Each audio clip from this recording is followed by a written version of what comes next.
પછી લોકોને તકલીફ થાય. શું કરું બોલો? 9:30 સુધી ચાલશે ને, એટલે ઉઠાશે નહીં વચ્ચેથી. તો ચેતસી વર્તમિતિવારદાપી દુર્લભા મચ્ચિત્તે વર્તસે ચિત્વામલમન્યેન કેન ચેત. વિતરાગ સ્તોત્ર નામનો ગ્રંથ છે. કલિકાલ સર્વજ્ઞ ભગવાન હેમચંદ્ર શ્રીશ્વરજી મહારાજે આ ગ્રંથનું સર્જન કર્યું છે. અને આ ગ્રંથ બનાવવાની પાછળ કલિકાલ સર્વજ્ઞ હેમચંદ્ર શ્રીશ્વરજી મહારાજનો એક જ ઉદ્દેશ્ય હતો, ગુર્જરેશ્વર કુમારપાલ. સકલ શ્રી સંઘને માટે આ ગ્રંથ નથી બનાવ્યા. બે ગ્રંથ હેમચંદ્ર શ્રીશ્વરજી મહારાજે કુમારપાલને નજરમાં રાખીને બનાવ્યા. એક યોગશાસ્ત્ર અને બીજા નંબરની અંદર વિતરાગ સ્તોત્ર. યોગશાસ્ત્રના 12 પ્રકાશ એટલે 12 વિભાગ અને વિતરાગ સ્તોત્રના 20 વિભાગ, એમ મળીને કુલ 32 વિભાગ ગુર્જરેશ્વર કુમારપાલને હેમચંદ્ર શ્રીશ્વરજી મહારાજે એવી પ્રતિજ્ઞા આપી હતી કે સવારના નવકારશીનું પચખાણ પારતા પહેલા આ 32 પ્રકાશનો અભ્યાસ કરી લેવાનો, સ્વાધ્યાય કરવાનો અને દરરોજ કયા શાસ્ત્રોનું દોહન કર્યા પછી કલિકાલ સર્વજ્ઞ ભગવાન હેમચંદ્ર શ્રીશ્વરજી મહારાજ આજથી 900 વર્ષ પહેલા થયેલા મહાપુરુષ છે, જેમણે પોતાના જીવનકાળ દરમિયાન 3.5 કરોડ નવા શ્લોકોનું સર્જન કર્યું. શરીરમાં, આપણા શરીરમાં જેટલા રૂવાડા છે એટલા નવા શ્લોક હેમચંદ્ર શ્રી મહારાજે બનાવ્યા. આ શરીરની અંદર 3.5 કરોડ રૂવાડા છે એવું તીર્થંકર દેવો કહે છે. ગણવા જતા નહીં તો ગોથા ખાઈ જશો. એટલે છે માની ચાલતા થવાનું. હા, ડૉક્ટર એમ કહે કે ડાયાબિટીસ છે, માની લેવાનું. ભલે મીઠું ભાવતું હોય, ભલે કોઈ સિમ્ટમ્સ ડાયાબિટીસના દેખાતા ન હોય. હા, ડાયાબિટીસના જે સિમ્ટમ્સ દેખાવા જોઈએ, ચિહ્ન દેખાવા જોઈએ, શરીરમાં કશું જ નથી દેખાતું. હા, તમે દોડી શકો છો, ભાગી શકો છો, બધું જ કરી શકો છો. એવી કોઈ બેચેની ડાયાબિટીસને જે સિમ્ટમ્સ ગણાય એક પણ નથી. છતાં ડૉક્ટરે કીધું કે તમને ડાયાબિટીસ છે, બોર્ડર લાઇનથી ઉપર છે, એક્સેપ્ટ કરી લેવાનું. એ જ રીતે પ્રભુ એમ કહે છે કે આપણા શરીરની અંદર 3.5 કરોડ રૂવાડા છે, એક્સેપ્ટ કરી લેવાનું. બધી વાતોની ચર્ચા થતી નથી, બધી વાતોના સાક્ષીઓ મળતા નથી, સબૂત પ્રાપ્ત થતા નથી. સ્વીકારી આગળ વધો. હા, આગળ વધો. બહુ લાંબી જિંદગી નથી. કરોડો વર્ષની જિંદગી હોય તો રિસર્ચમાં થોડાક વર્ષો અપાય. હા, સવાલ જવાબોમાં થોડોક સમય કઢાય. જો આપણી પાસે 1 લાખ વર્ષનું આયુષ્ય હોય તો આપણે 200-500 વર્ષ આ બધી ચર્ચા વિચારણાઓમાં કાઢી શકીએ. પછી આપણને સમજાયા પછી આપણે અમલમાં મૂકીએ. આવું એક લોંગ પ્રોસેસ, જિંદગી લાંબી હોય તો કરી શકાય. પણ જિંદગી ટૂંકી છે. અને બીજી એક વાત છે કે આ જિંદગી અસલામત છે. હા, કોઈ સિક્યોરિટી નથી. હા, કોઈ સિક્યોરિટી નથી. માટે જૈન શાસ્ત્રકારો કહે છે કે વિધિ થાય ત્યારે કરજો, પણ ભાવના તો આજે જ રાખજો. સમજાય છે મારી વાત? એટલે વિધિ કઈ આજે સંવત્સરીનું પ્રતિક્રમણ વર્ષ પછી જ આવવાનું છે, પણ ભાવના આજથી રાખો કે સંવત્સરીનું પ્રતિક્રમણ કરવું છે, સંવત્સરીનું પ્રતિક્રમણ શ્રેષ્ઠ બનાવવું છે. અને શાસ્ત્રો કહે છે, જૈન શાસ્ત્રકારો કહે છે, આધ્યાત્મિક જગત કહે છે કે વિધિ સમયે થાય છે અને ત્યારે વિધિનું પરિણામ મળે છે, પણ ભાવ આજે કરો છો, આજે જ એનું ફળ મેળવી લો. હા, આજે જ. એટલે સ્પેસિફિક વિધિઓ, સ્પેસિફિક આરાધનાઓ, સ્પેસિફિક તપ સમયે બતાડ્યા છે. મૌન એકાદશી માક્ષર સુદ 11 જ કરાય, કારતક સુદ 11 ના આવે, પૌષ સુદ 11 ના આવે. તમે એમ કહો મનાસા હું વિદેશની અંદર હતો, હું હોસ્પિટલની અંદર હતો અને મૌન એકાદશી મારી ચાલી ગઈ, હવે હું મૌન એકાદશી કરવા માંગુ છું અને મૌન એકાદશીનું પર્વની આરાધના શરૂ કરવી છે, દર 11ના ઉપવાસનો, તો શાસ્ત્રો કહે છે કે માક્ષર સુદ 11 સુધી રાહ જુઓ, પછી એ શરૂ થશે. ભાવ આજથી પ્રગટ કરો. હા, 2023ની મૌન એકાદશી ચૂકી ગયો છું. 2024ની મૌન એકાદશીથી 11સના ઉપવાસની શરૂઆત કરીશ. વિધિ સમય સાથે ગોઠવાયેલી છે, ભાવ જીવન સાથે ગોઠવાયેલો છે. જો જીવન સિક્યોર હોય તો બરાબર છે કે તમે જે સમયે વિધિ એક સમયે ભાવ લાવો, પણ જીવન સિક્યોર નથી. અંજલિ ગાયમ તોયમ ગલંત માઉમ ન પિચ્છંતિ. વૈરાગ્ય શતક નામના ગ્રંથની અંદર મહાપુરુષ કહે છે, જિંદગીનો કોઈ ભરોસો નથી. અંજલિ ગાયમ તોયમ, ખોબાની અંદર લીધેલું પાણી જેટલી ઝડપથી હાથમાંથી સરકી જાય છે, એટલી ઝડપથી આ જિંદગી ચાલી જાય છે. હા, હવે તો ન્યૂઝપેપરોની અંદર 12 વર્ષ ને 14 વર્ષ ને 6 વર્ષની ઉંમરના છોકરાઓ મૃત્યુ પામે છે. છાપાઓમાં આવે છે સમાચારો. દાડામાં 3 જણા ઉપડી ગયા, દાડામાં 8 જણા ઉપડી ગયા, દાડામાં 10 જણા નાની ઉંમરના, બિલો 20, 20 વર્ષની નીચેના છોકરાઓ ચાલ્યા ગયા છે. ચાલ્યા જાય છે. આવું કંઈક વાંચો ત્યારે મગજની અંદર કંઈક ક્લિક થાય કે ન થાય? શું બોલે? હા, એટલે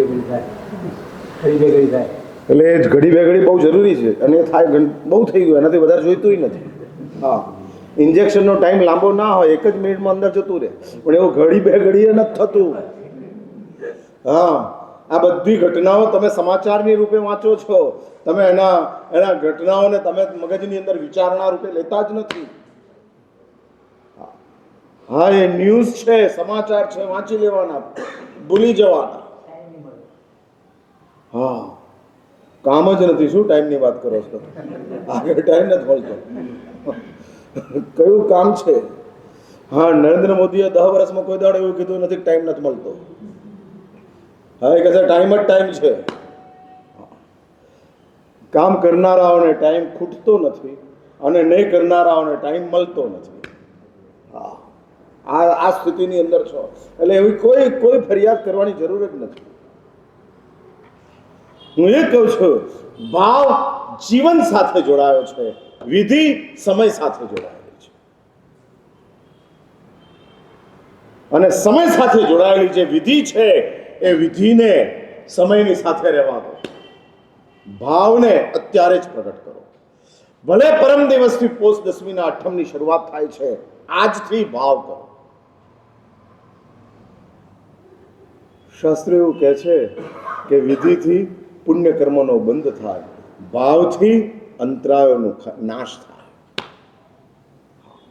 હા, મારી વાતોને સમજવાનો પ્રયત્ન કરજો. અંતરાયો આપણા જીવનની અંદર વિધિના સમયની અંદર આપણને કામ કરવા દેતા નથી. એવા ઘણા હોય છે કે મહારાજ સાહેબ, જેટલી વાર પાલિતાણાની ટિકિટ કરાવો એટલી વાર રદ કરવી પડે છે, જવાતું જ નથી. પછી એ લોકો બાધા રાખે, જ્યાં સુધી પાલિતાણા નહીં જઈએ ત્યાં સુધી ડ્રાયફ્રૂટ્સ નહીં ખાઈએ,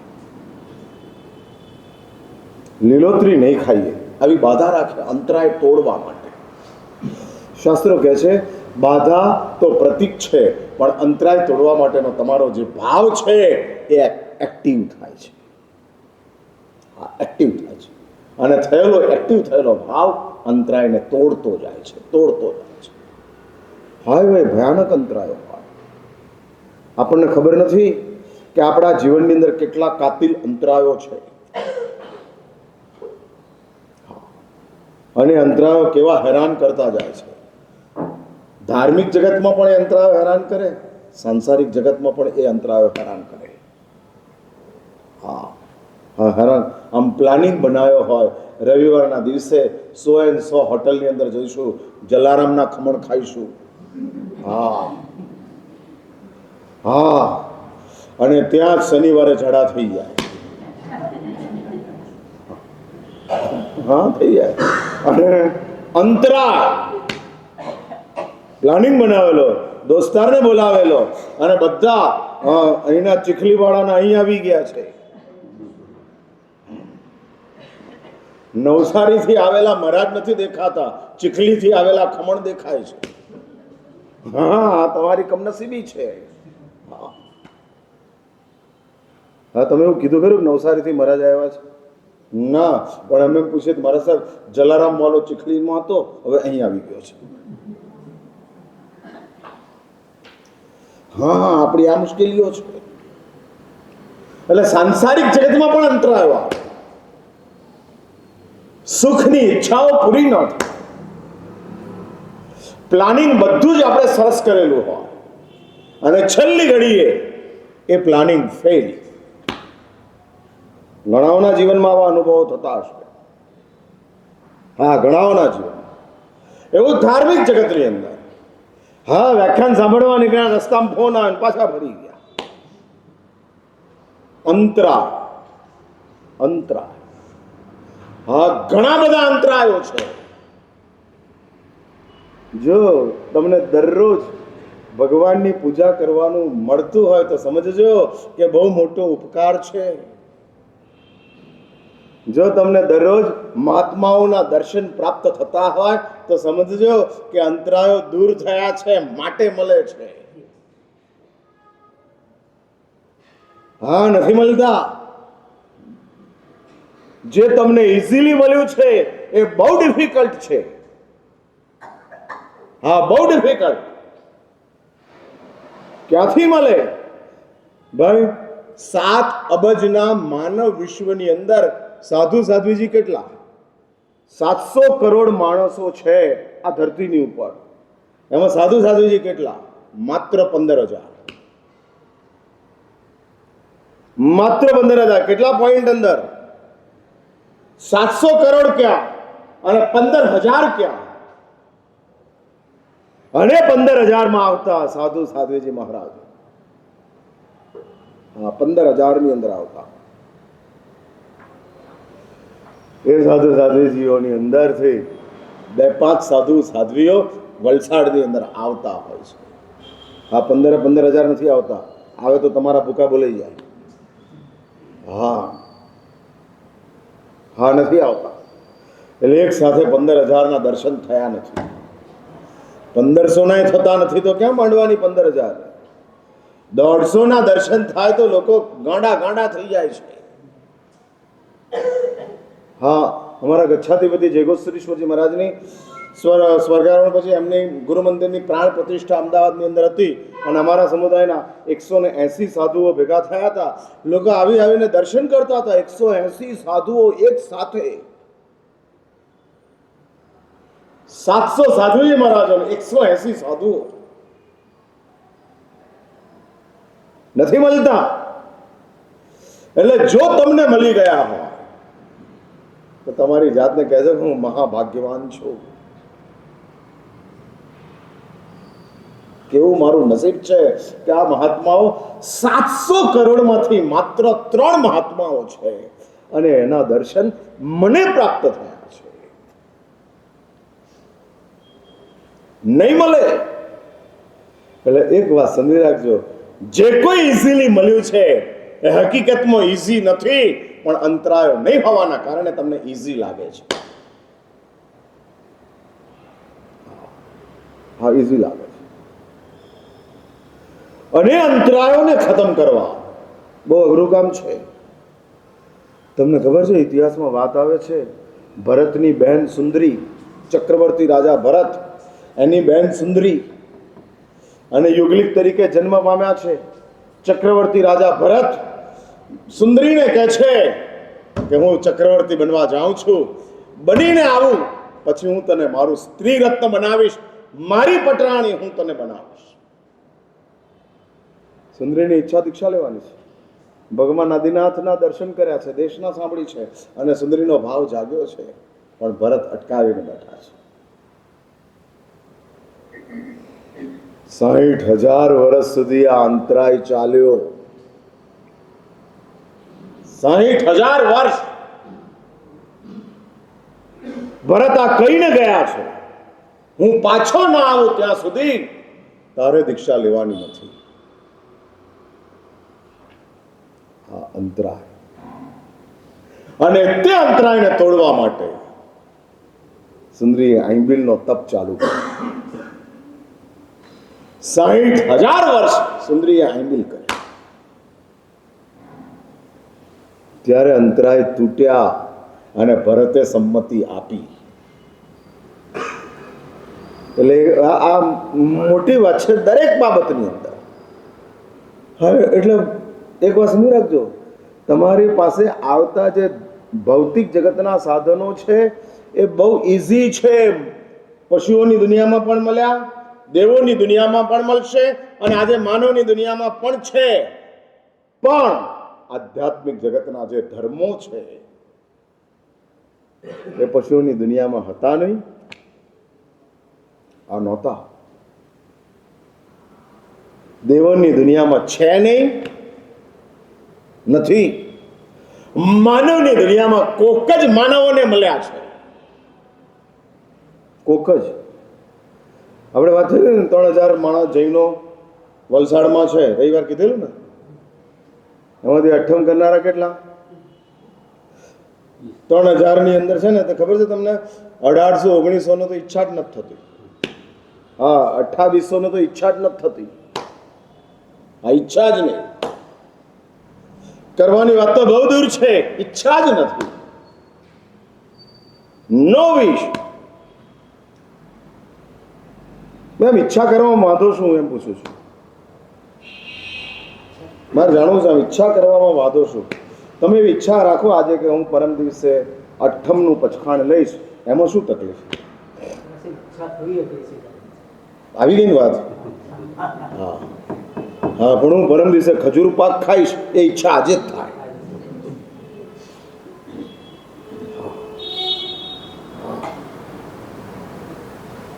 એ ઈચ્છા આજે જ થાય.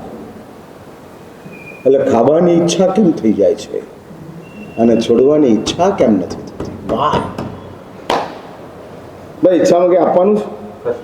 હા, ઈચ્છામાં. એટલે ઈચ્છાની વાત કરું છું, કરવાની નહીં. કરવાની વાત તો દૂર છે. ઈચ્છામાં શું કષ્ટ? ગાવ છો ને તમે, ક્યારે બનીશ હું સાચો રે સંત, ક્યારે થશે મારા ભાવનો રે અંત. ગાવ છો ને, આ ઈચ્છાથી કેમને જ તમે ગાઉન ટેપ રેકોર્ડ ગાય હરખું. મેં મારે પૂછવું છે આમ વલસાડ વાળા, શું ઈચ્છામાં શું તકલીફ?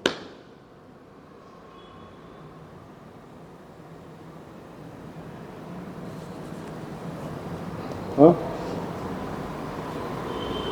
જલ્દી જલ્દી યાર, ટાઈમ ફટાફટ દોડી રહ્યો છે. ઈચ્છા કરવા. લોટરી લે છે બધાને લાગી જાય? નથી લાગતી? જેટલા લે છે એમાં કેટલાને લાગે? હા, એક જ જણને લાગે ને. અને લે બધા, ઈચ્છા શું રાખે? બધા જ ઈચ્છા રાખે ને લાગી જાય એવી. આપણો નંબર આવશે, આપણો નંબર આવશે, આપણો નંબર આવશે. હા, એટલે લોટરી લેનારાને બધાને એવી ઈચ્છા છે કે અમારો નંબર લાગે. બરાબર ને? એવું હું બોલું છું કે આમ આવતી પરમ દિવસથી અઠ્ઠમ કરવાની ઈચ્છા આજે કરો તો શું માનો? અહીં બેઠેલો આમ ઈચ્છા કેટલા? આંગળી ઊંચી કરો. ખાલી ઈચ્છા, અમલ નહીં. પરમ દિવસે ના કરતા હું પહેલેથી કહી દઉં છું, પણ આજે ઈચ્છા તો કરો. એમાં ક્યાં પેટમાં ચૂક મારે છે? હા, શું પ્રોબ્લેમ શું છે? હા, હું તો ઈચ્છા ને મન થઈ જાય તો નુકસાન શું છે? હું એમ બોલું છું કે ભાઈ મન થઈ ગયું અને તમારો થઈ ગયો તો નુકસાન શું છે? તમને ખબર છે? હવે આ વાત નીકળી છે તો 2 મિનિટ વધારે કરીને તમારી પાસે એની એક સ્પષ્ટતા કરું. જો ભૌતિક જગતની કોઈ પણ ઈચ્છા કરો અને ધારો કે ન થાય તો નુકસાન પારાવાર છે. ધાર્મિક જગતની કોઈ પણ ઈચ્છા કરો અને ધારો કે ન થાય તો ફાયદો પારાવાર છે. ભાઈ, પેલો ભિખારી ખાવા માટે દીક્ષા લીધી, સમ્રાટ સંપ્રતિનો જીવ, ખાવા માટે દીક્ષા લીધી, ખાવા જ માટે. છેલ્લે એને ઈચ્છા થઈ, પેટમાં શૂળું પડ્યું, મરણાંત વેદના શરૂ થઈ અને એને ઈચ્છા થઈ કે હવે સાચા સાધુ બનવું છે. આ ઈચ્છાએ શું કર્યું? શું કર્યું જાણો છો ને? એને સમ્રાટ સંપ્રતિ બનાવ્યો. હા, પણ એને એવી ઈચ્છા કરી હોય કે આવતા ભાવમાં સારું સારું ખાવાનું મળે, ભૂખ્યા તરીકે નથી જીવવું, અને ન મળ્યું હોય અને ન જ મળે તો નુકસાન કેટલું. એટલે ફરી એક વાત સમજી રાખજો, ભૌતિક જગતની ઈચ્છા સફળ ન થાય તો નુકસાન છે, સફળ થાય તો સુખ છે, ન થાય તો નુકસાન છે. અને આધ્યાત્મિક જગતની ઈચ્છા સફળ ન થાય તોય ફાયદો છે. બોલો હવે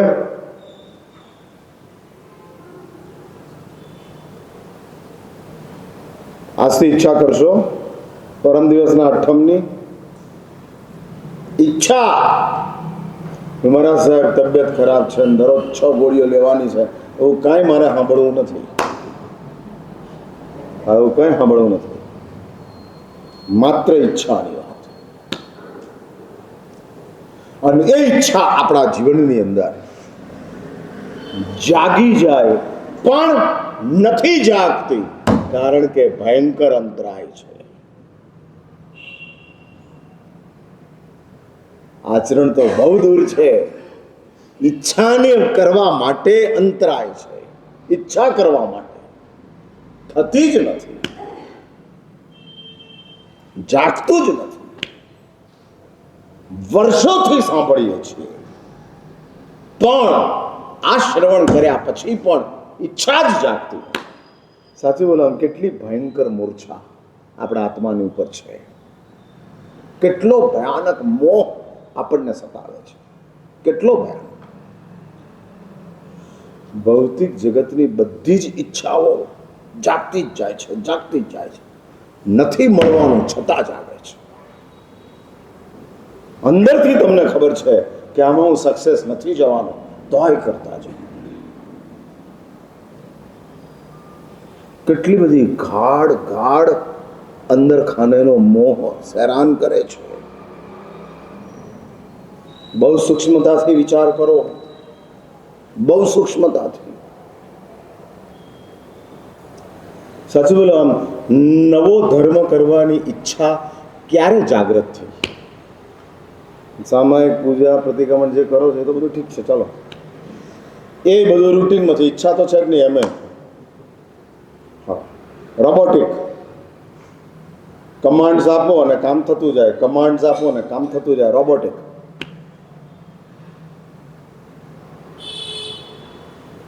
બેન, તમે વ્યાખ્યાનમાં આવ્યા, જે નથી આવ્યા એને માટે હું જાણવા માંગુ છું કે બહુ કામ હતું એટલે નથી આવ્યા કે ઈચ્છા જ નહોતી માટે નથી આવ્યા? હા, આવું છે ને? બસ સમજી ગયા ને તમે? કેટલી મોટી કમનસીબી છે, ઈચ્છા જ નથી થતી. છાપું બંધ હોય તો બેચેન થઈ જાય, વ્યાખ્યાન ચાલુ હોય તોય ચેન ના. હા, આ કમનસીબી છે. શા માટે આપણી પાસે આટલી ભયંકર મૂર્છા? અને તે અંતરાયોને તોડવા શી રીતે? ચલો, ઈચ્છા નથી થતી એનું દુઃખ ખરું? તમને થાય ખરી અંદર ખાને પીડા? આટલું મહારાજ સાહેબ સમજાવે છે અને છતાં ઈચ્છા નથી જાગતી. કેમ નથી જાગતી? એનું દુઃખ આપણને દુઃખ થાય.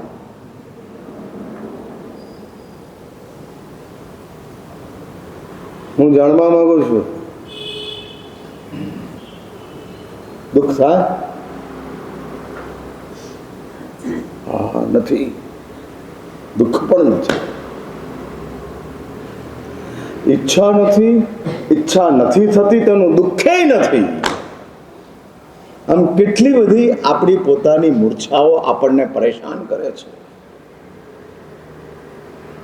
અને આ અંતરાયોને તોડવા માટેનો જૈન શાસ્ત્રકારોએ બહુ ઉત્તમ માર્ગ બતાવ્યો કે ભાવના આજે લાવી દે. તારા અંતરાયો તૂટતા જશે, તૂટતા જશે, તને ઈચ્છા જાગશે, તારું મનોબળ મજબૂત બનશે અને મજબૂત બનેલા મનોબળ સાથે તું ઈચ્છાથી ધર્મ કરી શકીશ. ઈચ્છા વિનાનો માત્ર આદતનો કરાતો ધર્મ મોક્ષ આપતો નથી. અને ધર્મ તે જ છે કે જે મોક્ષ આપે. ફરી આ વાક્ય રિપીટ કરું છું, ધર્મ તે જ છે કે જે મોક્ષ આપે. મોક્ષ ના આપે ત્યાં સુધી સદગતિ આપે. જ્યાં સુધી સદગતિ ના આવે ત્યાં સુધી સમાધિ આપે. જ્યાં સુધી સમાધિ ના આવી હોય ત્યાં સુધી સુખ આપતું. એટલે મોક્ષ જ આપે તે ધર્મ છે. અને આપણો ધર્મ ઈચ્છા, મોટે ભાગે ઈચ્છા વિના છે. કારણ કે અંતરાયોથી ભરપૂર આપણો આત્મા છે, ભરપૂર અંતરાયો. ગત જન્મોની અંદર આપણે લોકોએ આ કહેવાતા ધર્મોની, ધર્માચાર્યોની, મહાન સંઘોની, જીવોની, તીર્થોની બહુ નિંદા કરી છે, બહુ આશાતનાઓ કરી છે. અંતરાય બંધાવાનું કારણ નિંદા છે, આશાતના છે, અને તમે કોકને અવરોધ કર્યો તે છે. અને આપણે બહુ કર્યા છે, કારણ કે આજે આપણને ઈચ્છા જ જાગતી નથી. અને માટે જ શાસ્ત્રો કહે છે કે જો તારે આ અંતરાયોને તોડવા હોય તો ભલે વિધિનો સમય દૂર છે, ભાવના આજે પ્રગટ કર. અને આ ભાવના એવું મિસાઇલ્સ છે કે તારા અંતરાયોના કહેવાતા ડુંગરોને તોડીને ખતમ કરી નાખશે, ખતમ કરી નાખશે. અનાથીએ માત્ર ભાવના પ્રગટ કરી, રોગ ખતમ, સમાપ્ત થયો. એટલે જ વાત પૂરી કરું, ટાઈમ થઈ ગયો. હું એ જ કહેવા માંગુ છું કે માત્ર ભાવના પ્રગટ કરો. ભાવનાનો અર્થ જ છે પોઝિટિવ બની જાઓ. આપણાથી થઈ શકે, આપણે કરવું છે. આ પોઝિટિવિટી આવતી જાય તો અંતરાયો હટતા જાય. અને અંતરાયો હટે તો શાસ્ત્રો કહે છે આવનારો સમય આપણો ઉજ્જવલ બનતો જાય. તમે સૌ આવી ઉજ્જવલ સ્થિતિને પ્રાપ્ત કરવા માટે વધુ ને વધુ ભાવનાને પ્રદીપ્ત કરો, એવી અંતિમ મંગલ પ્રાર્થના સાથે મારી વાતનું અહીંયા સમાપ્ત કરવા તમે ઈચ્છા કરો. વ્યાખ્યાન